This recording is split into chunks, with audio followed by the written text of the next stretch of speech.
যাও তাড়াতাড়ি যাও, ডাইন পা আগে দিয়া তারপরে বাইর হবা। আর শোনো, খুব সাবধানে কাজ করবা কিন্তু। প্রত্যেক দিনে একই বয়ান হুনো তুমি। কে আমি কি চুরি বুঝি না? আমার অভিজ্ঞতা নাই? তোমার বাপের চাইতে আমি আগের চোর, জানো? চাপা কমপি দাও।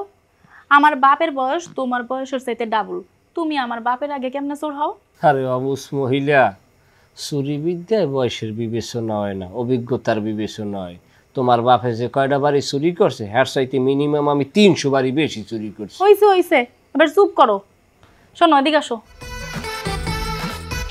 কি করলা এটা? যাও ঘরে কেমন কি করলা? কি দোয়া দূরত পইড়া ফু দিলাম। আরে বাঙালি, স্বামী যায় চুরি হরতে, চোরের গায়ে দেয় ফু। এই চোরের গায়ে ফু দিয়েছ, এর অপরাধে আল্লাহ তোমার এক্সট্রা শাস্তি দেবে। আমি তো কোনো চোরের জন্য দোয়া করি নাই, আমি দোয়া করছি আমার স্বামীর জন্য। যাও যাও তাড়াতাড়ি যাও, কাজে নামে যাও আল্লাহর নাম নিয়া। যাইতে আসি বীরের ভেষে, যদি সংবাদ পাও যে তোমার স্বামীরে পাবলিকে দলীয় গণপিটুনিতে মারিয়ে হেলাইছে, অন্ততপক্ষে জীবদ্দশায় বিয়ে টিয়ে ববা না, এলহা থাকবা। খবরদার, বিয়ে বইলে কলম দাবি থাকবে।